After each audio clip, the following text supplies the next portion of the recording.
প্ৰতিজন মানুহে হিমন্ত বিশ্ব শৰ্মাক ব্যৰ্থ মুখ্যমন্ত্ৰী হিচাপে পদত্যাগৰ দাবী কৰিব লাগে। কাৰণ আমি অসমত জীয়াই থকা মুহূৰ্তত আপোনালোকৰ মাজলৈ এটা ডাঙৰ খবৰ লৈ আহিছো। এইবাৰ খঙত অগ্নিসৰ্বা হৈছে মীৰা বৰঠাকুৰ বাইদেউ। মীৰা বৰঠাকুৰ বাইদেৱে হিমন্ত বিশ্ব শৰ্মাক বাৰুকৈ তোলা ধনা দিছে, অসমৰ মুখ্যমন্ত্ৰীক বাৰুকৈ তোলা ধনা দিছে, আৰু ইয়াত হাজাৰ হাজাৰ মানুহৰ মাজত তেওঁ ভাষণ দিছে মীৰা বৰঠাকুৰ বাইদেৱে। বিজেপি চৰকাৰখনৰ বিৰুদ্ধে বিজেপি চৰকাৰখনে কিমান কূটনীতি দুৰ্নীতি কৰি আছে, আৰু জুবিন গাৰ্গৰ বিষয়ে বহুতখিনি কথা কৈছে যে জুবিন গাৰ্গক এই চৰকাৰখনে বিজেপি চৰকাৰখনে কেতিয়াও ন্যায় দিব নোৱাৰে বুলি কৈছে। কাৰণ যিখিনি তদন্ত হ'বলগীয়া আছে, ছিংগাপুৰৰ প্ৰৱাসী অসমীয়া কেইজন এতিয়া মুকলি আকাশৰ তলত আছে, তেওঁলোকক তদন্ত আওতলৈ আহিব লাগিছিল, তেওঁলোককো গ্ৰেপ্তাৰ কৰিব লাগিছিল। কাৰণ সেইদিনাখন সেই ইয়টখনত সেই প্ৰৱাসী অসমীয়া কেইজনো আছিলে, কিন্তু এতিয়া গ্ৰেপ্তাৰ হৈছে 5জন, বাকী কেইজনক কৰিব লাগিছিলে। বাকী কেইজনক নধৰোৱালৈকে কেনেকৈ জুবিন গাৰ্গ ডাঙৰীয়াক ন্যায় দিব? এতিয়া প্ৰশ্ন কৰিছে আমাৰ মীৰা বৰঠাকুৰ বাইদেৱে, তেওঁ কেনেকৈ ন্যায় দিয়াব? জুবিন গাৰ্গ ডাঙৰীয়া এই ৰাজনীতিত সোমাই গ'ল, জুবিন গাৰ্গ ডাঙৰীয়া ৰাজনীতিৰ লগত তেওঁলোকে যোগদান কৰাইছে।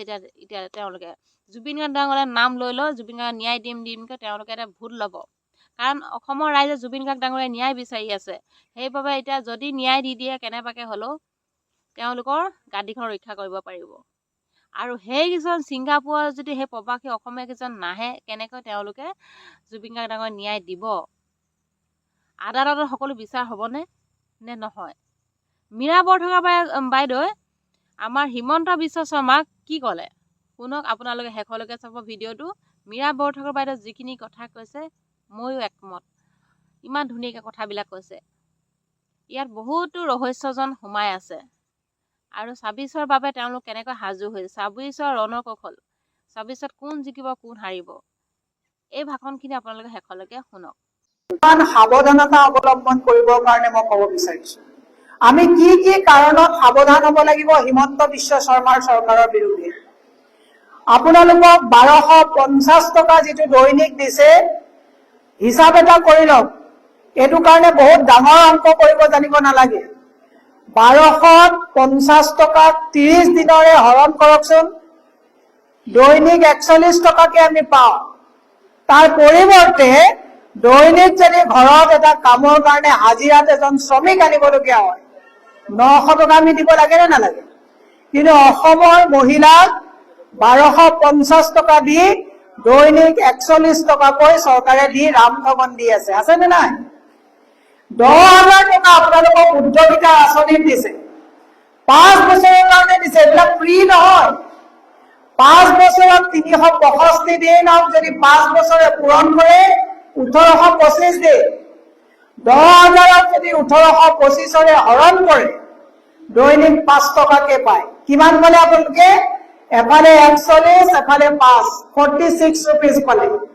তাৰ পৰিৱৰ্তে চৰকাৰে 1,82,000 কোটি টকা ধাৰ লৈছে। আকৌ অহা মাহত 1,000 কোটি টকা ইলেকশ্যন খেলিবৰ কাৰণে ধাৰ ল'ব। তাৰ পৰিৱৰ্তে 42,000 টকাকৈ প্ৰত্যেকৰ মূৰত ধাৰৰ বোজা দি দিছে। আৰু 42,000 টকাক যদি এবছৰত হৰণ কৰে দৈনিক 115 টকাকৈ আমাৰ জেপ কাটি চৰকাৰে লৈ গৈ আছে। তাৰমানে 46 টকা আপোনালোকে দৈনিক চৰকাৰৰ পোৱাৰ পৰিৱৰ্তে 115 টকাকৈ চৰকাৰে দৈনিক প্ৰত্যেকগৰাকী মহিলাৰ ঘৰৰ পৰা জেপ কাটি কাটি লৈ গৈছে। মহিলা, পুৰুষ, শিশু, গৰ্ভত থকা সন্তান প্ৰত্যেকজনী চৰকাৰৰ ধাৰ 115 টকাকৈ প্ৰত্যেক দিনাই মাৰিবলগীয়া হৈছে। এই অংকটো যিদিনাখন অসমৰ মহিলাই বুজি পাব, সেইদিনাখনে অসমলৈ ভাল দিন ঘূৰি আহিব। আজি হিমন্ত বিশ্ব শৰ্মাই সততাই কৈ থাকে, হিমন্ত বিশ্ব শৰ্মাই কয় মই এইটো কৰি দিছো, মই এখন ইউনিভাৰ্চিটি বনাইছো, মই এইবিলাক দলং বনাইছো। মই অসমৰ আই মাতৃসকলক কৈছো, হিমন্ত বিশ্ব শৰ্মাই নাই দলং বনাইছে, হিমন্ত বিশ্ব শৰ্মাই নাই ইউনিভাৰ্চিটি বনাইছে, হিমন্ত শৰ্মাই যিমানবিলাক লুণ্ঠন কৰিছে তাৰ মাত্ৰ 10% বিল্ডিং বনাইছে। বাকী আপোনালোকক আমাৰ প্ৰত্যেকজন মানুহক এফালৰ পৰা লুণ্ঠন আৰু লুণ্ঠন কৰি গৈছে।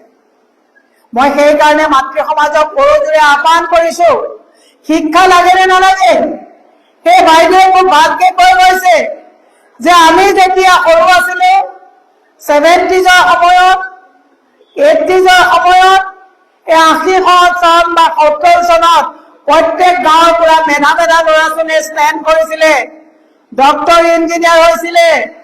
এই গাঁৱৰ বাইদেউগৰাকী উপলব্ধি কৰি কৈছে যে এতিয়া বিল্ডিং বনাইছে, ইউনিভাৰ্চিটি বনাইছে, মেডিকেল কলেজ বনাইছে, যদি প্ৰাথমিক বিদ্যালয় নাথাকে ইঞ্জিনিয়াৰিং কলেজত কোনে পঢ়িব?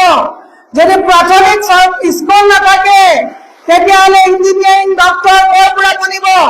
হিমন্ত বিশ্ব শৰ্মা উভতি ধৰা সময় সমাগত। আৰু যেতিয়া আমি এই কথাবিলাক সোধো তেতিয়া হিমন্ত বিশ্ব শৰ্মাই কয় এইখন শংকৰ আজানৰ দেশ নহয়, এইখন শংকৰ মাধৱৰ দেশ। মই হিমন্ত বিশ্ব শৰ্মাক সুধিব বিচাৰিছো যে আপুনি যে 21 চনত কৈছিল এইখন শংকৰ আজানৰ দেশ, আপোনাৰ এতিয়া এলজাইমাৰ হৈছে, আপুনি পাহৰিছে। আমি কৈছো এইখন শংকৰ আজানৰ দেশ, ইয়াত হিন্দুও থাকিব, মুছলমানো থাকিব, জনগোষ্ঠীয় লোকসকলো থাকিব। মই হিমন্ত বিশ্ব শৰ্মাক আজি গহপুৰৰ পৰা সুধিব বিচাৰিছো, আই মাতৃসকলে প্ৰশ্ন সোধক, ইয়াৰ থকা বিধায়কসকলক সোধক যে গহপুৰৰ উন্নয়ন কংগ্ৰেছৰ পাছত কিমান উন্নয়ন হৈছে, তাৰ পৰিৱৰ্তে চিণ্ডিকেট কিমান চলিছে। মই হিমন্ত বিশ্ব শৰ্মাক সুধিব বিচাৰিছো যে তোমালোকে কোৱা, হিমন্ত বিশ্ব শৰ্মাই কৈছে যে আৰু যদি এনেকে থাকে অসম বাংলাদেশ হ'ব। মই আজি গহপুৰৰ পৰা কৈছো অসমৰ প্ৰতিজন মানুহে হিমন্ত বিশ্ব শৰ্মাক ব্যৰ্থ মুখ্যমন্ত্ৰী হিচাপে পদত্যাগৰ দাবী কৰিব লাগে, কাৰণ আমি অসমত জীয়াই থকা পৰ্যন্ত অসম কেতিয়াও বাংলাদেশ হ'বলৈ নিদিওঁ আৰু নহয়। তুমি কাক ভয় দেখুৱাব আহিছা? আমি হিমন্ত বিশ্ব শৰ্মাক সুধিছো যে আজি কাৰ্বি আংলঙত যেতিয়া ভূমিপুত্ৰসকলে নিজৰ ভূমিৰ অধিকাৰৰ কাৰণে তাত প্ৰাণ আহুতি দিবলগীয়া হৈছে, তুমি যে আমাক ফেচবুকত কথা লিখিলে পুলিচ জানি টানি যোৱা, তোমাৰ কিয় দম নহল যে কাৰ্বি আংলঙত গৈ তুমি ভূমিপুত্ৰৰ ওচৰত তেওঁলোকৰ ত্যাগৰ তেজৰ বিনিময়ত কিয় তুমি কাৰ্বি ভাইসকলৰ মাজত উপস্থিত হবলৈ তোমাৰ দম নহল? মই সেইকাৰণে আপোনালোকক এটা কথা কব বিচাৰিছো, হিমন্ত বিশ্ব শৰ্মাৰ চৰকাৰ যেতিয়ালৈকে থাকিব, সৰ্বানন্দ সোণোৱালৰ দৰে যেতিয়ালৈকে মেৰুদণ্ডহীন মুখ্যমন্ত্ৰী পুনৰ প্ৰজেক্ট কৰিব, অসমত অসমীয়া ভগনীয়া হবলৈ গৈ আছে। আজি এওঁলোকে খিলন দিয়াৰ কথা কয়, আজি হিমন্ত বিশ্ব শৰ্মাই অচিনাকি মানুহৰ কথা কয়। মই কৈছো যে হেৰ সুবিধাৰবাদীৰ দল, তোৰ মিছা হব কৌশল, ৰাইজৰ তই সেৱা চুৰ কৰি বহাব খুজিছ বল। 57,000 বিঘা জনগোষ্ঠীয় মানুহৰ মূলৰ মাটি তোমালোকে পানী দৰত আদানী আম্বানী আৰু ৰামদেৱ অশোক সিংহলৰ দৰে বহিৰাজ্যৰ বনিয়াবিলাকক তোমালোকে দি অসমক নিখৰুৱা কৰাৰ যি ষড়যন্ত্ৰত লিপ্ত হৈছা, এইবাৰ গৌৰৱ গগৈৰ নেতৃত্বত এইবাৰ আমি তাৰ প্ৰত্যুত্তৰ দিম আৰু দিব লাগিব। দিবনে? আজি জনগোষ্ঠীয় লোকসকল ইয়াত আছে, আজি ইয়াত বড়ো ভাইসকল আছে, ৰাভা, কাৰ্বি, মৰাণ, মটক, অসমৰ যিবিলাক আমাৰ জনগোষ্ঠীয় আমাৰ বিভিন্নতাৰ মাজত যি ঐক্য আছে, সকলোৱে আজি গহপুৰৰ পৰা এই কনকলতাৰ ভূমিৰ পৰা আমি সংকল্প লওঁ আহক যে এই ধুৰন্ধৰসকলে হিন্দু মুছলমানৰ মাজত বিভাজন সজাই হিন্দু মুছলমান কৈ কৈ অসমখনক যি নিশকতীয়া কৰাৰ প্ৰচেষ্টাত লিপ্ত হৈছে, যিজন মুখ্যমন্ত্ৰীয়ে কেৱল আৰু কেৱল মাত্ৰ ঘৃণা আৰু বিভাজনৰ কথা কৈ থাকে, এইজন মুখ্যমন্ত্ৰীক গাদীচ্যুত কৰিবৰ কাৰণে মাতৃ সমাজে পণ ল'ব লাগিব। যদি কেৱল 1250 টকা আৰু এই ঘুমফাং কথাবিলাকত মহিলা সমাজে লাগি থাকে, মই আপোনালোকক সুধিছো যে আজি তাৰিখত ডন বস্কো স্কুল আমাক লাগে, লিটিল ফ্লাৱাৰ স্কুল আমাক লাগে, ইংৰাজী বিদ্যালয় আমাক লাগে, কিন্তু আমাক হেমন্ত বৰুৱা প্ৰাথমিক অসমীয়া বিদ্যালয় লাগে নে নালাগে? 7,000 স্কুল বন্ধ হ'ল। মোৰ দুৰ্ভাগ্য, মোৰ দুখ লাগে যে য'ত আমি মহিলাক সৰস্বতী বুলি কওঁ, আজি 1200 টকাৰ ধান খমীয়াত এই সৰস্বতী মাই মাতৃসকলে 7,000 স্কুল বন্ধ হ'ল, মুখ বন্ধ কৰি এতিয়াও প্ৰতিবাদ নকৰাকৈ বহি থকাটো তাতকৈ দুৰ্ভাগ্যজনক কথা একো নাই। নাৰীক আমি লক্ষ্মী বুলি কওঁ, য'ত আজি অসমৰ মহিলাৰ তাঁতৰ শালত সপোন দেখে, আজি অসমৰ গামোচা চেন্নাই আৰু চাইনাৰ পৰা আহে, তাতকৈ দুৰ্ভাগ্যজনক কথা একো নাই। আমাৰ অসমৰ শিপিনে আজি অৰ্থনৈতিক স্বাৱলম্বিতাক নস্বাত কৰি দিয়া হ'ল। আজি সবতছে দুৰ্ভাগ্যজনক কথা, যোৱাকালি অৰণ্য মানৱ যাদৱ পায়ন ডাঙৰীয়া তেওঁৰ যিটো চিন্তাশীল সৃষ্টিৰে এখন কাঠৰে বনাঞ্চলত বালি মাফিয়াক ৰক্ষণাবেক্ষণ দিবলৈ গৈ তেওঁৰ গোটেই জীৱনৰ যি আত্মাৰ তেওঁৰ যিটো এটা চিন্তাৰে এখন বনাঞ্চল তৈয়াৰ কৰিছিল তাক যোৱাকালি দুৰ্বৃত্তই জ্বলাই দিছে আৰু এই দগাবাজ চিণ্ডিকেটৰ চৰকাৰখন নিশ্চুপ হৈ দিছপুৰত তেওঁলোকে শুই আছে, নিৰ্বাচনৰ কাৰণে প্ৰস্তুতি চলোৱাৰ কথা কয়। দুৰ্ভাগ্যজনক কথা, যিখন অসমৰ সম্পদ জুবিন গাৰ্গক আমি ৰক্ষণাবেক্ষণ দিব নোৱাৰিলো। আজি ইয়াতে আপোনালোকে দেখিছে এজন পপ ছিংগাৰ আহিছিলে, পপ ছিংগাৰজন আহোঁতে 1800 ইয়াত চিকিউৰিটি দিয়া হৈছিলে, কিন্তু আমাৰ যিজন হিয়াৰ আমোদো জুবিন গাৰ্গ ছিংগাপুৰত গ'ল, গভৰ্ণমেণ্টে স্পন্সৰ কৰা এটা অনুষ্ঠানত জুবিন গাৰ্গক অকলশৰীয়াকৈ সাগৰত পেলাই মাৰি পেলোৱা হ'ল। আজিও জাষ্টিছ ফৰ জুবিন গাৰ্গ কৈ থকাৰ পাছত এই চৰকাৰে 12,000 পোষ্টাৰ পুংফাং এখন SITৰ ৰিপৰ্ট বনাইছে। আৰু এতিয়া আমি যেতিয়া জাষ্টিছ ফৰ জুবিন গাৰ্গৰ কথা কওঁ, এওঁলোকে চৰিত্ৰ হনন কৰাত লাগি পৰিছে। যিখন ৰাজ্যত জুবিন গাৰ্গ সুৰক্ষিত নহয়, যিখন ৰাজ্যত জাগন পায়গৰ চিন্তা ভাগৰি লগোৱা হয়, সেইখন ৰাজ্যক 1250 টকীয়া চিন্তাৰে বচাব পাৰিব নেকি? আজি গহপুৰৰ মহিলা সমাজে এই কথাটো গোটেই অসমলৈ লৈ যাব লাগিব। মই আচল পাতি অসমৰ মাতৃ সমাজক অনুৰোধ জনাইছো যে চিন্তা কৰাৰ সময় সমাগত। আজি আদানী আম্বানীয়ে অসম লুণ্ঠন কৰি লৈছে। আজি তুলিৰাম ব্ৰহ্মাৰ পুতেকে 4.5 কোটি টকীয়া গাড়ী চলাইছে। তুলিৰাম ব্ৰহ্মাৰ আজি কাৰ্বি আংলঙত মানুহে মৃত্যু হ'বলগীয়া অৱস্থা হৈছে। তুলিৰাম ব্ৰহ্মাৱে 500 কোটি টকীয়া পাহাৰত জীৱন নিৰ্বাহ কৰাৰ পৰিৱৰ্তে আজি কাৰ্বি ভূমিত একথা মাটিৰ কাৰণে কাৰ্বি লোকসকলে 6 শিডিউল থকাৰ পিছতো, অটনমাছ কাউন্সিল থকাৰ পিছতো তাত আজি পুলিচৰ গ'লে যাবলগীয়া অৱস্থা হ'ল। তাতকে দুৰ্ভাগ্যজনক কথা একো নাই। আজি কেইদিনমানৰ আগত এই লখিমপুৰ গহপুৰ ইয়াতো উচ্ছেদত অসমীয়া মানুহে নিজৰ এই ঘাম মাটিত পেলোৱা তেজ পানী কৰা এই তৰ্জা বেৰৰ ঘৰখন তেওঁলোকৰ কাৰণে, দুখীয়া মানুহৰ কাৰণে সেইটো এটা ৰাজ অট্টালিকা। আজি সেইবিলাক বুলডোজাৰত যোৱাৰ সেই কানুন অসমৰ ৰাইজে পাহৰি গ'লে নহ'ব। মই মাতৃ সমাজক অনুৰোধ জনাইছো যে মাতৃ সমাজে আজি APJ আব্দুল কালাম এজন মাতৃয়ে বনাইছে, আজি অসমৰ মুখ্যমন্ত্ৰীকো এজন মাতৃয়ে বনাইছে। আজি সেই মাতৃয়ে আজি দিশহাৰা আৰু চিন্তাহীন হৈ মাতৃয়ে 1200 টকাৰ কাৰণে হিমন্ত বিশ্ব শৰ্মাৰ নেদৰে অসমক লুটি পুটি খোৱা এজন চিণ্ডিকেট ৰূপে মুখ্যমন্ত্ৰীক আজি তাৰিখত তেওঁলোকে চুমা খাবলৈও কুণ্ঠাবোধ নকৰে। তাতকে নিৰ্লজ্জ, ধিক্কাৰ আৰু গৰিহণাৰ কথা একো থাকিব নোৱাৰে। মই কৈছো দল যোনে কৰিব কৰক। আজি যোৱা দুদিনৰ পৰা সৰ্বানন্দ সোণোৱালে কৈছে যে কংগ্ৰেছে 70 বছৰ কি কৰিলে। আজি মণ্ডলৰ সভানেত্ৰীসকলে গৈ ঘৰে ঘৰে কব যে কংগ্ৰেছে 70 বছৰে বনোৱা বিদ্যালয় আৰু ইউনিভাৰ্চিটি পঢ়ি সৰ্বানন্দ সোণোৱাল আৰু হিমন্ত বিশ্ব শৰ্মাই ডক্টৰেট কৰিছে। আৰু তোমালোকে আমি বনাই থৈ যোৱা স্কুল, কলেজ, ইউনিভাৰ্চিটি তলা লগাই কেৱল বিল্ডিং বনাই চিভিল ৱৰ্কত তোমালোকে 60-40 কমিশ্যন কৰিছা। আজি আমাৰ দিনত বনোৱা ডিস্পেন্সাৰী বিলাক, আমাৰ দিনত বনোৱা মেডিকেল কলেজত উন্নত চিকিৎসা দিয়া হৈছে, তাৰ পৰিৱৰ্তে আজি গোটেই ভাৰতবৰ্ষতে ভেজাল ঔষধে চানি মাৰি ধৰিছে। মই সেইকাৰণে আপোনালোকক অনুৰোধ জনাইছো, 26ত আমাৰ নিৰ্বাচন আহি আছে। নিৰ্বাচনত দলে প্ৰাৰ্থিত্ব প্ৰদান কৰিব। আমাৰ ৰিপুণ বৰা ডাঙৰীয়া, গৌৰৱ গগৈ ডাঙৰীয়া, প্ৰদ্যুৎ বৰদলৈ ডাঙৰীয়া, আমাৰ যিসকল দেৱব্ৰত ডাঙৰীয়াকে প্ৰমুখ্য কৰি যিসকল আমাৰ নেতা আছে তেওঁলোকৰ নেতৃত্বত আমি এখন সুস্থ গণতান্ত্ৰিক চৰকাৰ তৈয়াৰ কৰিব লাগিব। আৰু এইকাৰণেই লাগিব, এতিয়া আঁচনিৰ কথা কয়, ৰেচন কাৰ্ড কাৰ দিনত হৈছিলে কওকচোন? কংগ্ৰেছৰ দিনত। অন্ন সুৰক্ষা আঁচনি কাৰ দিনত হৈছিলে? কংগ্ৰেছৰ দিনত। MGNREGA 100 দিনৰ জব কাৰ্ড কাৰ দিনত হৈছিলে? কংগ্ৰেছৰ দিনত। দুৰ্ভাগ্যজনক কথা, এই NREGA মহাত্মা গান্ধীৰ নামটো তেওঁলোকে আঁতৰাই দি নাম বদলোৱাৰ কাৰণ তেওঁলোকে কৰিছে।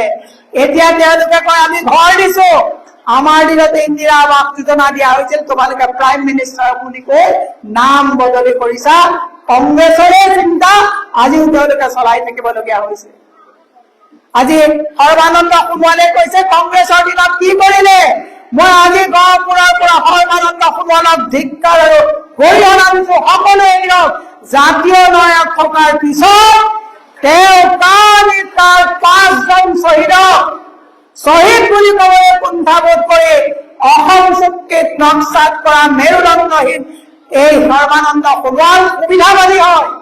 তেওঁ ভাবিছে ডকাইত ৰূপী হিমন্ত বতৰাই মই আকৌ চাইডেৰি এণ্ট্ৰি মাৰিব পাৰো নেকি। তেওঁ আৰু অসমৰ কাৰণে অশনি সংকেত, কাৰণ মুখ্যমন্ত্ৰী থকাৰ পিছত তেওঁ অসম চুক্তিক গীতা বাইবেল নোহোৱা বুলি নহয় বুলি কোৱা হিমন্ত বিশ্ব শৰ্মাৰ শৰণাপন্ন হৈ কেৱল নিজৰ চকী ৰাখিবৰ কাৰণে তেওঁ মূল কুলুকা মৰা এজন মুখ্যমন্ত্ৰী আছে। মই সেইকাৰণে আপোনালোকক কৈছো যে আপোনালোকে সিদ্ধান্ত ল'ব লাগিব। এইবাৰ যদি বিজেপি চৰকাৰ পুনৰ আহে, মই আপোনালোকক ক'লো এতিয়াতো 42,000 টকা আমাৰ ধাৰৰ বোজা হৈছে, 1 লাখকে ধাৰৰ বোজা হ'ব আৰু মানুহ হস্পিটেলত যোৱাৰ পৰিৱৰ্তে ঘৰতে মানুহে বেমাৰ হলে প্ৰাণ ত্যাগ কৰিব লাগিব, কাৰণ বস্তুৰ মূল্য বৃদ্ধি ইমান হৈছে। আজি মই সেইকাৰণে আপোনালোকক আহ্বান জনাইছো। মই বহুত দীঘলীয়া কথা নকওঁ যে নাৰী শক্তি, নাৰী বুদ্ধি, নাৰী সৃষ্টি, নাৰী বিদ্যা, লক্ষ্মী সকলোবোৰ নাৰীৰ হাতত আছে। আজি 1250 টকাৰ কাৰণে কোনো মহিলাই, এই বাইদেউ খুব ভালকে কৈছে, ৰাতিপুৱাৰ পৰা গধূলালৈকে যদি মহিলাই 41 টকাৰ কাৰণে 1250 টকা মানে দৈনিক 41 টকাৰ কাৰণে যদি ঘৰখন এৰি গুচি যাব লাগে, তেতিয়াহ'লে সেই মহিলাগৰাকীয়ে ল'ৰা ছোৱালীক কেনেকে মানৱ সম্পদ হিচাপে গঢ় দিব, ই এক ডাঙৰ প্ৰশ্ন। মই মাতৃ সমাজক অনুৰোধ জনাইছো যে হিমন্ত বিশ্ব শৰ্মাৰ এই ধাৰ লোৱা, আপুনি নিজে ধাৰ লোৱাৰ পইচাৰে আকৌ তেওঁৰ পৰা ধাৰ লোৱাৰ যে প্ৰেক্টিচ তেওঁ কৰি দিছে, ই অশনি সংকেত। আজি 108ৰ ল'ৰা ছোৱালীয়ে প্ৰতিবাদ কৰিবলগীয়া হৈছে, NHMৰ লোকসকলে প্ৰতিবাদ কৰিবলগীয়া হৈছে, APDCLৰ কৰ্মচাৰীয়ে প্ৰতিবাদ কৰিবলগীয়া হৈছে, শিক্ষক সন্থাই প্ৰতিবাদ কৰিবলগীয়া হৈছে, পৰ্যটনত থকাসকলে প্ৰতিবাদ কৰিবলগীয়া হৈছে, পলিটেকনিকত কাম কৰি থকা 60জন মেধাৱী ছাত্ৰ ছাত্ৰীৰ বা শিক্ষকক চাকৰিৰ পৰা এবলিছ কৰি দিয়া হৈছে। শিলহাকত বুলডোজাৰ লগাই কিমান মানুহক 1204 মানুহক আজি ভূমিহীন কৰি দিয়া হৈছে। গুৱাহাটীত থকা প্ৰায় 85,000 পাহাৰত থকা মানুহে নিদ্ৰা নাইকিয়া কৰা হৈছে। কৃত্ৰিম বানপানীত মানুহ পকাই থাকিবলগীয়া অৱস্থা হৈছে। বিশুদ্ধ খোৱা পানীৰ কাৰণে মানুহ হাহাকাৰ কৰিবলগীয়া হৈছে। মাটিৰ পট্টাৰ কাৰণে দৈনিক মানুহে হাহাকাৰ কৰি থাকিবলগীয়া হৈছে। আৰু এইখিনি সময়ত যদি অসমৰ যুৱ প্ৰজন্মই কেৱল বাকী আৰু ফাঁকিৰে হেলকিবাজি চলোৱা হিমন্ত বিশ্ব শৰ্মাৰ কথাত যদি পতিয়ন যায়, আগন্তুক দিনত আমাৰ দুৰ্গতিৰ সীমা নাইকিয়া হ'ব। মোৰ বিশ্বাস গৌৰৱ গগৈ ডাঙৰীয়াৰ নেতৃত্বত 26ত চৰকাৰ এবাৰ কাৰ হ'ব? কংগ্ৰেছৰ হ'ব। হ'বনে নহ'ব? কংগ্ৰেছৰ চৰকাৰ এই কাৰণে লাগে, আমাক সুধিছে যে আপোনালোকক কিয় ভোট দিব। মই আপোনালোকক কৈছো যে কংগ্ৰেছে প্ৰতিষ্ঠা কৰা আৰু বিজেপিয়ে বন্ধ কৰা সেই স্কুলবিলাক পুনৰ খুলিবৰ কাৰণে কংগ্ৰেছৰ চৰকাৰ আহিব লাগিব। লাগিবনে নালাগিব? মদৰ ৰাজহৰ পৰিৱৰ্তে অসমৰ সম্পদৰ ৰাজহৰে আমি চৰকাৰ চলাম। মদৰ ৰাজহৰে যাতে চৰকাৰ নচলে, তাৰ কাৰণে আপোনালোকে কংগ্ৰেছৰ চৰকাৰ আনিব লাগিব। ড্ৰাগছৰ যি অলিয়ে গলিয়ে দেহা চলিছে, তাক বন্ধ কৰিবৰ কাৰণে কংগ্ৰেছৰ চৰকাৰ আনিব লাগিব। লাগিবনে নালাগিব? এওঁলোকে বেটি বচাও বেটি পঢ়াও কথা কয়। দুৰ্ভাগ্যজনক কথা, উন্নাও এগৰাকী নাবালিকাক 2017 চনত এজন বিধায়ক আৰু তেওঁলোকৰ এটা গেঙে ৰেপ কৰিছিলে। পিছত তেওঁৰ পৰিয়ালটোকে গাড়ীয়ে খুন্দাই হত্যা কৰা হৈছিলে। পক্সো কেছ চলি আছিলে। তেওঁ আজি 2-3 দিন মানৰ আগত ৰেহা কৰি দিলে আইনে। এওঁলোকে বেটি বচাও বেটি পঢ়াও বুলি কয়। ৰেপিষ্টক পালা পিনোৱা এজন চৰকাৰ। গতিকে এইখন চৰকাৰৰ ওচৰত যে নাৰী সুৰক্ষিত নহয়, আপোনালোকে পাহৰি নাযাব, জোনমণি ৰাভা, ইন্দ্ৰাণী তহবিলদাৰ, অন্নমাই বৰা, এই প্ৰতিটো কথা আমি মনত ৰাখিব লাগিব। এইখন চৰকাৰৰ ওচৰত নাৰী সুৰক্ষিত নহয়, এইখন চৰকাৰৰ ওচৰত যুৱ সমাজ সুৰক্ষিত নহয়, এইখন চৰকাৰৰ ওচৰত চৰকাৰী কৰ্মচাৰী সুৰক্ষিত নহয়, এইখন চৰকাৰৰ ওচৰত কোনো মাতৃ সমাজ সুৰক্ষিত নহয়, এইখন চৰকাৰৰ ওচৰত কেৱল সুৰক্ষিত আদানী আম্বানী সুৰক্ষিত হয়।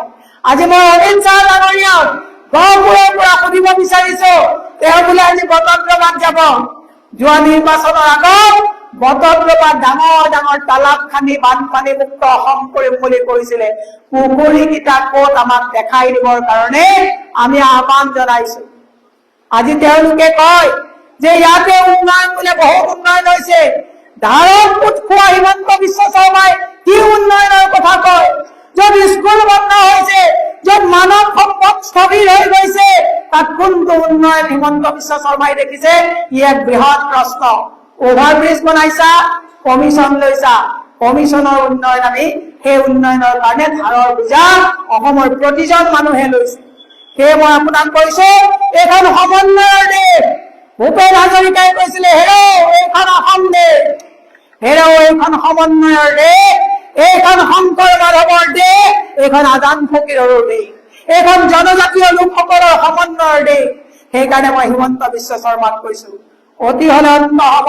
আৰু আজি গহপুৰৰ এই কনকলতাৰ দেশৰ পৰাই আমি কৈছো যে চাবিচক অসমৰ প্ৰতিগৰাকী বুথৰ সদস্য, প্ৰতিগৰাকী মণ্ডলৰ বিষয়ববীয়াই, প্ৰতিগৰাকী ব্লকৰ বিষয়ববীয়াই, প্ৰতিজন জিলা আৰু ষ্টেটৰ বিষয়ববীয়াৰ আৰু সমন্বয়েৰে অসমৰ প্ৰতিগৰাকী ৰাইজে গণতান্ত্ৰিক প্ৰমূল্যবোধক ঘূৰাই আনি ৰাষ্ট্ৰ নিৰ্মাণৰ কাৰণে আমি এইবাৰ পণ ল'ব লাগিব।